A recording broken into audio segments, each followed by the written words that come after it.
존경하는 스님, 삼보에 귀의하고 법문 듣기를 청하오니 자의를 베푸셔서 법을 설해 주십시오.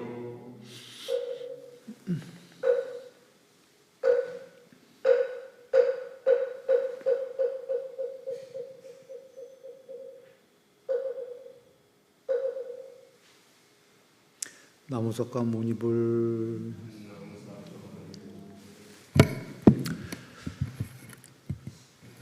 추석에 행복하시기 바랍니다.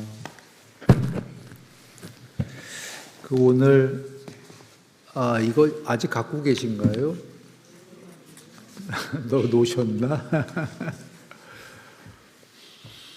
오늘 2번까지 했는데 그 3번에 안 읽은 것 중에 범천경에 이런 말씀이 계시거든요. 그러니까 부모님은 범천이다. 범천이시라는 건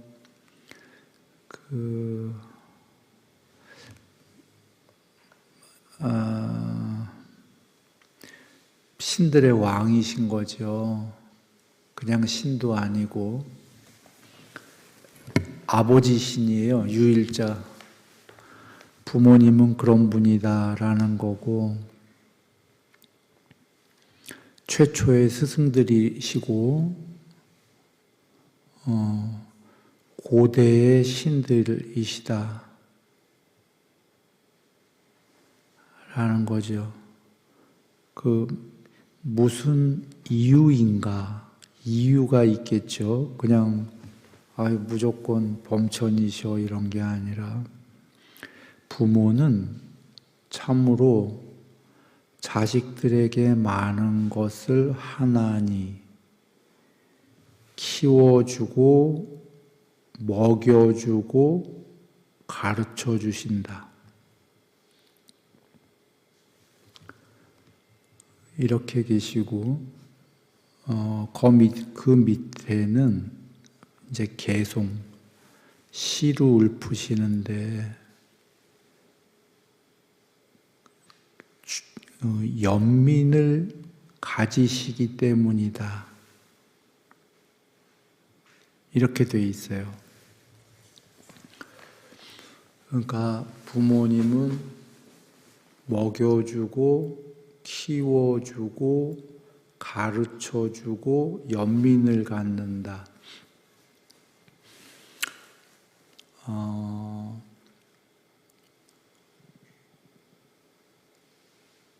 맨 뒤에 거 먼저 하면, 부처님이 정의하셨어요. 연민은 미워함이 없는 연민의 마음. 자, 비 중에 자는 성냄이 없는 자애로운 마음, 비는 미워함이 없는 연민의 마음. 좀 달라요. 비가 더 훨씬 높은 경지예요. 그러니까 자는 그냥 자기가 성냄이 많은데 성냄을 없애려고 노력하는 거고, 없애는 거고, 그래서 자애가 되는 거고, 비는 자기가 성내는 게 아니라 남이 미운 짓을 하는 거예요. 날 때려. 왼수 같아. 나에게 미운 짓을 너무 해. 그런데도 미워하지 않고 연민하는 게 연민이에요. 이건 어려운 거죠. 그러니까 남이 미운 짓을 안 하는데 내가 화를 참는 거는 자애로운 마음. 그나마 쉬운 거예요. 남이 나를 안 때리거든. 근데 연민은 남이 나를 막 때려요. 원수야. 그걸 미워하지 않아야 되고 연민하는 거죠. 이건 무척 어려운 거예요. 이건 누구만 할 수 있냐면 사쌍팔백계에서 하실 수 있는 거죠. 성자만 할 수 있어요. 성자만. 인간은 못해요. 그런데 하는 사람들이 있어요. 성자가 아닌 일반인은 못해요. 하는 사람들이 계셔. 원수도 사랑하는 이게 누구죠? 부모님이잖아요.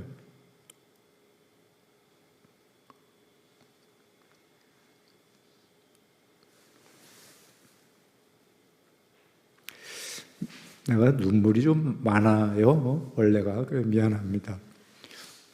특히 이 대목에서가 아니라 하루에도 평소에 맨날 울어요. 그냥 아는 사람은 다 알 거예요. 그러니까 눈물이 워낙 많으니까 이해 바랍니다.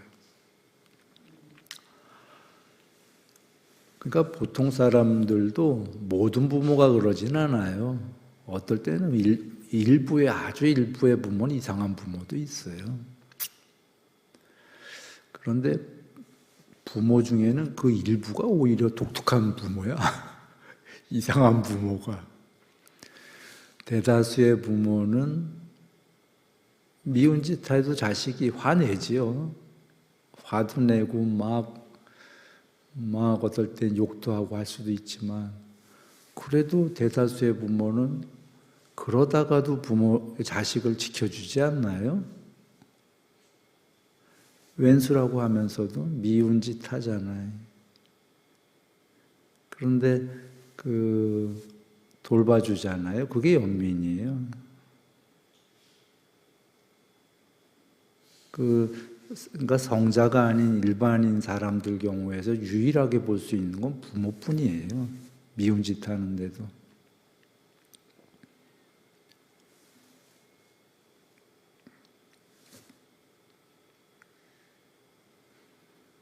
그러니까 일반 사람도 성자가 되는 순간이 있는 거예요.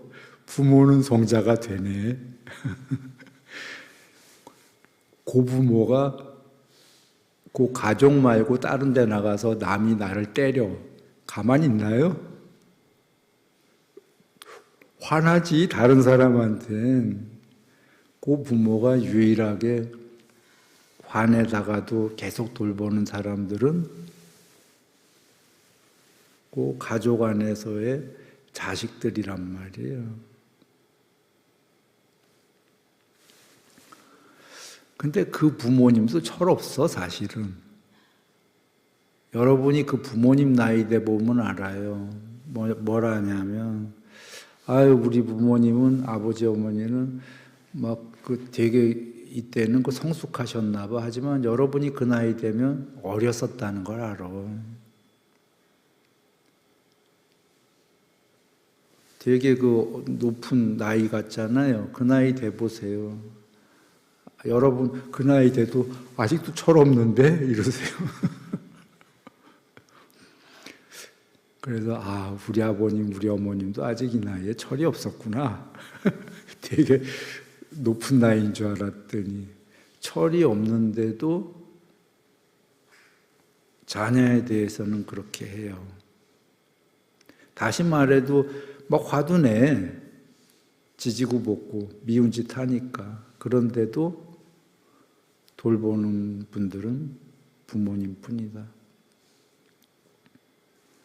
이게 부처님이 정의하신 미워함이 없는 연민의 마음. 미운 짓 하는데 미워해야 마땅한 거지. 상대가 미운 짓 하는데 이 세계의 법칙은. 그죠? 그런데 오직 자녀들에게는 그렇게 미운 짓을 해도 연민을 한다. 그리고 여러분이 이제 부모가 되면 여러분도 그러시겠지 또. 근데 사실 여러분도 또 이제 자녀들에게 미운 짓 해도 그 자녀들이 왼수 같아도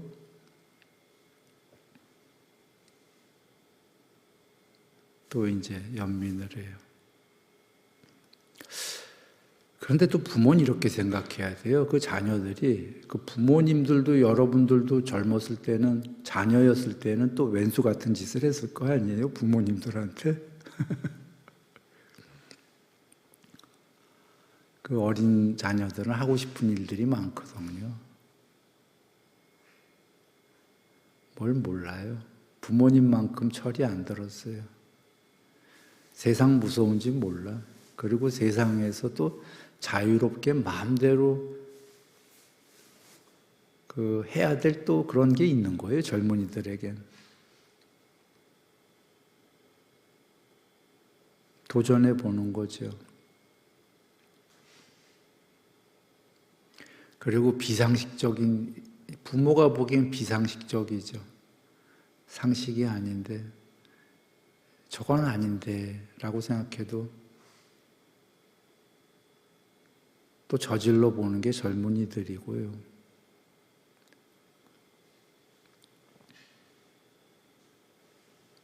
그렇게 돌고 도는 게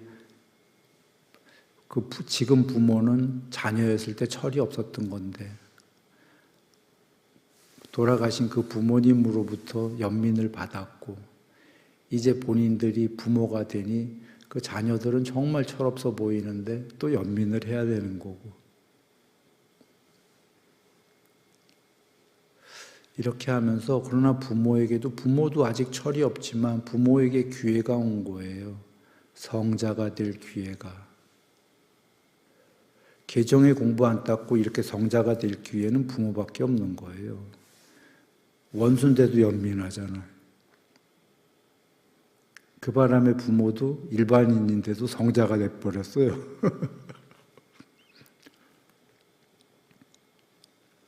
부모님이 거기서 같이 왼수에게 화를 내다가 연민하지 않고 화를 안 내고 연민만 하게 되면 정말로 성자가 됩니다. 그 자녀한테만 성자가 아니라 이 세상 모두에게 성자가 돼버리는 거예요. 그 연민을 자녀만이 아니라 다른 왼수들에게도 할 수 있다면.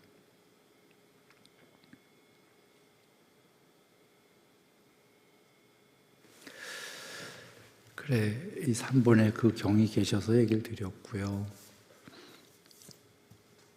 오늘은 모든 영가님들과 이렇게 같이 행복한 날인데, 특히 영가님들 중에 여러분 가장 큰 비중을 차지한 분이 돌아가신 부모님일 거예요. 물론 살아계신 분도 계시겠지만, 살아계신 돌아가신 부모님들이시겠죠. 그분들이 지금 여러분에게 연민을 갖고 계셨던 거죠. 그분들 살아계실 때 미워함이 없는 연민의 마음, 온갖 행위를 자녀가 다 했어도, 여러분들이 했어도 물론 때로는 여러분 혼내고 했겠지만 끝까지 먹여주고 키워주고 가르쳐주시고, 또 그렇게 미운 짓을 많이 하는데도 연민으로 보듬어 주셨던 분들인 거죠. 그분들께 오늘 인사 올린 거예요. 자주 올리는 분도 있겠지만 대다수의 우리들은 오랜만에 올리신 거겠죠? 오랜만에 인사 올린 거겠죠. 자주 올리라야 된다라고 여기 계신 거예요. 신들의 왕이다.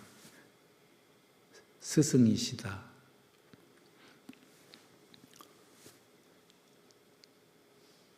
그 분들이 만약에 신이시면은 여기 태양계마다 6개의 천국, 천상이 6개의 천상이 각 태양계마다 있다고 경전에 계셔요. 그죠? 그러면 신이 되셨으면 다른 태양계 안 가고 요 태양계 계실 거예요, 지금. 바로 여기 지금 지구 위에 하늘에서 내려다보고 계신단 말이에요. 지금 내려다보고 계실 거예요, 지금. 여기 계실 수도 있고. 여기 계시다가 꼭 여기 내려오나요? 그냥 하늘에서 보고 있는 거예요.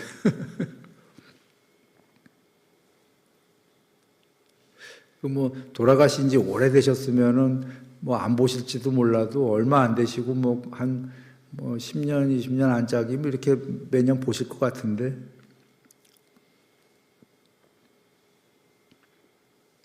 그래서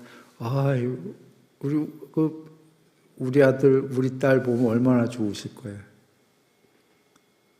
예? 오히려 좀 서운할지도 몰라요. 자식 1년에 한 번 이제 얼굴 비추냐? 그건 빈소리고 속으로 쭈쭈쭈 그러시더라도 아이고 좋아라 뭐 이러시겠지.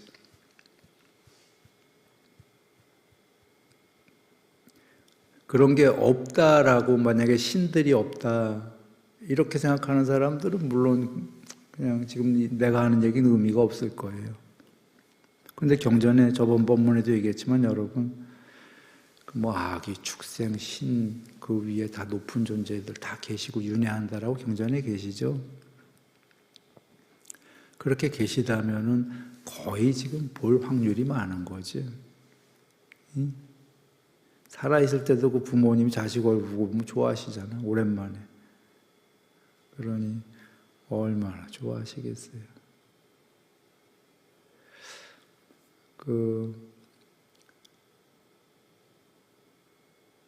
돌아가신 지 오래되셨으면 또 뭐 이렇게 뭐 이럴 수 있는데, 그러니까 내 얘기는 많은 생전의 조상이면 바로 하나의 조상이면은 기름 부어 주신다 계신 것처럼 신이 돼 계시면은 살았을 때도 그렇게 돌봤는데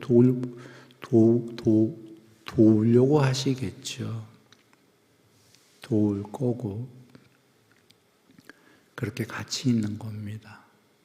그리고 또 혹시 뭐 전부 신이 되진 않았겠죠. 우리 부모님들이 인간으로 오신다면 좋은 거고, 그 다음에 혹시 잘못돼서 뭐 아귀, 그러니까 귀신 뭐 이렇게 오신다고 해도 그러면 같이 이렇게 제사 지내갖고 음식 나누고 드시죠. 이렇게 하는 거니까요. 모든 경우에 좋은 일이다.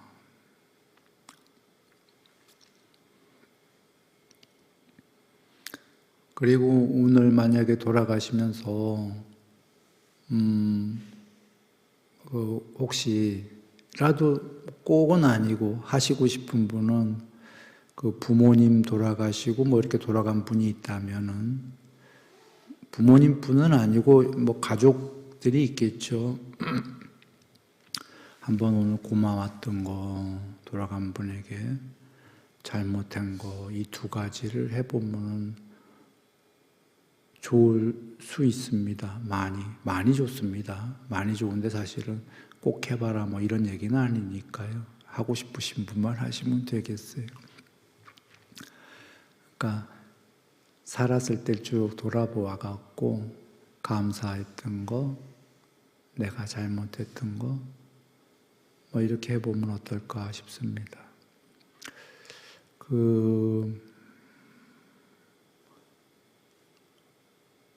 이유가 있는데 예불문에 있었지만 소금덩이 경들 아시겠지만 지은 죄가 개정희를 닦으면 계율삼매 반야를 계율을 잘 지키고 삼매를 닦고 반야를 닦으면 지옥 갈 죄도 돌멩이 맞고 마는 게 나오죠. 그 이유는 한 컵의 물에다가 소금을 한 숟가락 집어넣으면 짜서 마실 수가 없다. 그런데 한강만해지면 마음이 하나의 컵이 아니라 겐지스강만해지면 소금 한 숟가락 넣어도 희석이 됐기 때문에 하나도 안 짜서 마실 수가 있는 것처럼 마음 공부를 닦은 자는 요만한 마음에서 마음이 커져갖고 죄의 양은 똑같았는데 마음이 커져서 죄가 희석이 돼버린다가 나오죠. 그런데 그 기본이 제일 낮은 단계가 계율이에요. 계율을 잘 지키면 지은 죄도 없어 사실은. 너무 당연하죠. 그런데 계율 잘 지키는 게 어려우니까 우리가 죄를 짓는 거예요. 계율 안 지킨다가 죄 지었다거든. 아니 그래서 계율을 안 지켜서 죄를 졌는데 그 죄를 어떻게 희석을 시켜요? 라고 한다면 계율 전에가 그 밑에 단계가 참회잖아요. 왜 부처님께 참회 올리면 부처님께서 그 참회를 받아들인다. 왜냐하면 그대가 앞으로 참회한 자는 그런 잘못을 저지르지 않을 것이 기대가 되기 때문이다 하시잖아요. 그 얘기는 그 참회를 한 자는 앞으로 계율을 잘 지킬 거다. 그런 그 잘못은 안 하게 될 것이기 때문에 내가 받아들인다. 이런 의미가 있죠. 또 하나는 참회를 받아들였다는 것은 그 죄가 경감이 됐다. 그 얘기예요.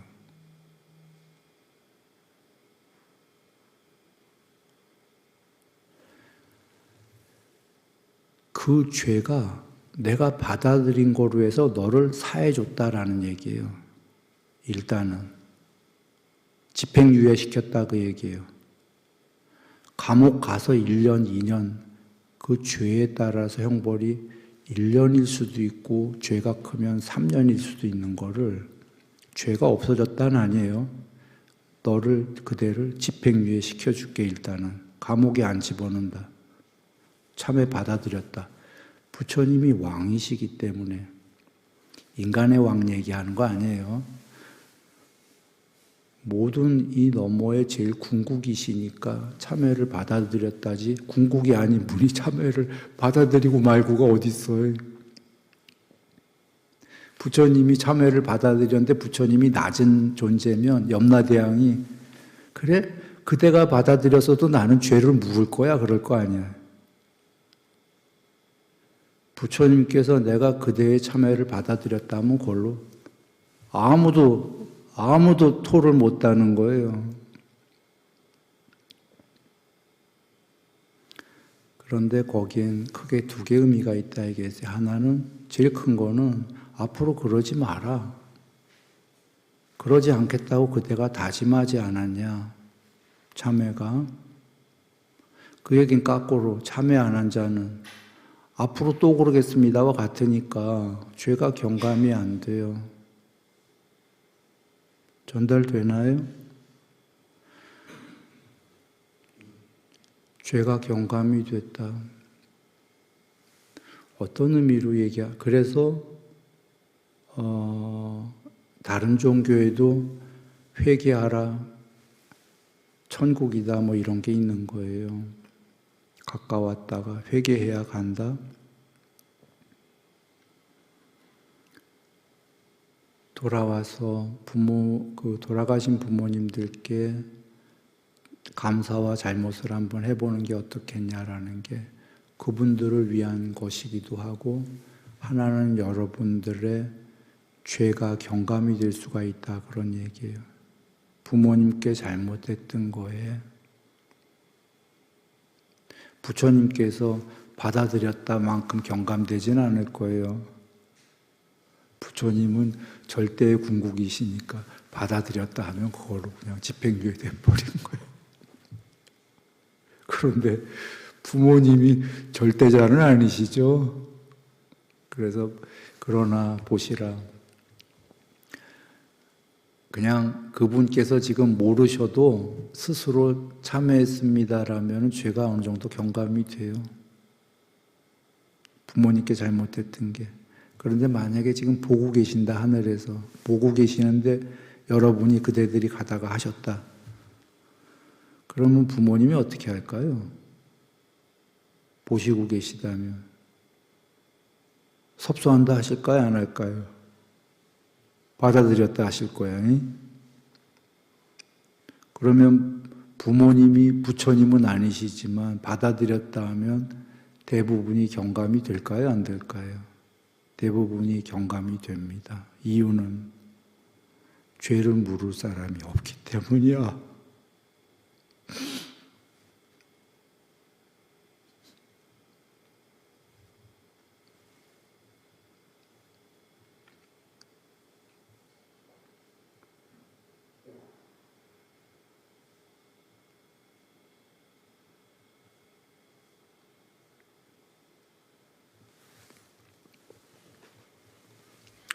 크게는, 그러니까 크게까지 얘기하면 너무 복잡하니까 이렇게 얘기하죠. 우리가 인과응보가 보통 벌어지는 게 이 세계의 법칙이긴 한데, 작게는 상대가 그 원한이 생겨서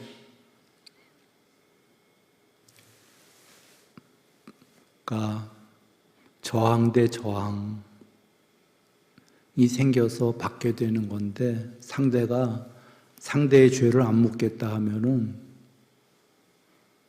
죄가 작아지는 거예요.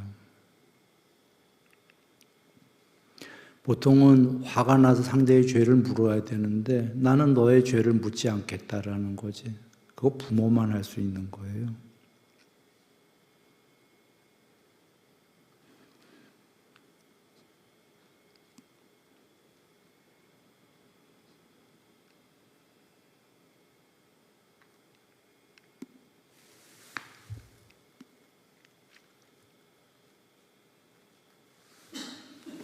예전에 신과 나눈 이야기인가? 뭔지 기억이 잘 안 나는데 그 아들인가 누군가가 그 어머님을 베개로 이렇게 그 숨을 멈추게 하려고 이렇게 한 일이 있었나 봐요. 그 어머님이 아마 맞는지 모르겠지만 몸을 못 쓰나? 돌아가셔야 될 입장인가? 뭔지 모르겠어요. 그 자식이 하여튼간에 이렇게 베개로 여기를 눌러갖고 이렇게 돌아가시게 하려다가 결국은 마지막엔 그래도 돌아가시게 안 하고 포기하고 이렇게 어떻게 도망갔나 본데 그 어머님이 자는 줄 알았는데 안 자고 다 그걸 당해주고 있었던 거예요. 그 어머님이. 그런데 그걸 왜 당해주고 있었냐면, 그 영화는 좀 너무 극단적인 스토리긴 하지만, 여하간 아들의 죄를 묻지 않는다예요. 받아들이겠다. 여러분, 이거와 보통 막 일반인이면 상대를 죽이고 싶겠지, 지금. 내가 베개로 이렇게 숨 못 쉬게 하는, 죽이고 싶을 때 같이 이렇게 해서 인과응보가 커지는데 한쪽에서 내가 받아들이겠다 하면 너의 죄를 묻지 않겠다 하면은 사실 염라대왕 보기에도 이게 참 애매한 거예요. 대세로 크게 보면 죄인이야. 이놈의 자식. 대역죄야. 근데 죄를 지금 물어야 될 사람이 나 죄 안 묻겠습니다 하는데 염라대왕은 참 곤란할 거예요. 죄 안 묻겠대. 당한 사람이 죄를 안 묻겠다고 고발을 안 했는데 판사가 어떡할 거야. 그래도 저런 인간은 이 세계에선 퇴출돼야 된다. 대한민국에선 해갖고 판사가 좀 약간의 벌을 주겠지만 정상 참작을 하겠죠. 당한 사람이 죄를 안 묻겠다는데 그런 것처럼 당한 사람이 죄를 안 묻겠다 그러면은 작아질 수 있는 겁니다.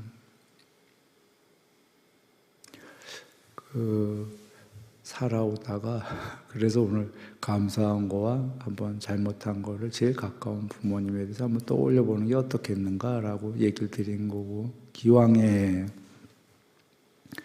부모님 이야기를 드렸으니 여러분이 참회를 여기서 1단계 공부하는 이유가 똑같은 이치예요. 부모님 말고도 세상 살아오면서 잘못한 일도 우리 많죠. 계율을 계속 어기니까. 친구한테도 싸움했다가 미안하다 하면 죄가 좀 경감이 됩니까? 안 됩니까? 친구가 이해를 하잖아, 어느 정도. 서로 잘못을 해도. 그 사람 세계나 신들의 세계나 그 높은 이 세계의 모든 인과응보 법칙은 똑같아요. 그냥 미안하다 하면 죄가 경감이 되잖아. 상대가 좀 이해하잖아. 아직도 씁쓸해하면서도. 맞아요? 그러니까 참회에는 두 가지 기능이 크게 있다. 하나는 진짜로 죄가 경감이 된다. 100%는 안 되겠죠. 된다. 두 번째는 더 좋은 순기능은 지금부터 안 그럴 것이 기대가 된다. 지금부터 똑같은 잘못을 안 할 것이 기대가 된다. 이게 더 높은 순기능이죠. 발전해야지 우리가 다람쥐 쳇바퀴처럼 맨날 똑같은 잘못을 하며 살 수는 없는 거 아니겠습니까?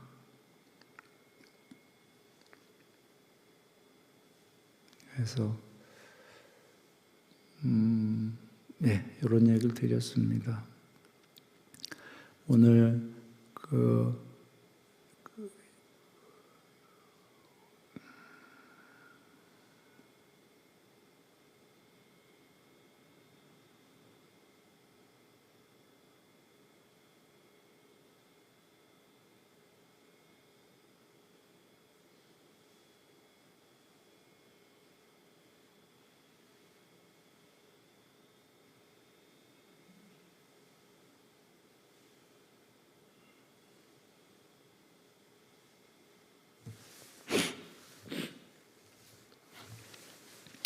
오늘 행복하시기 바랍니다.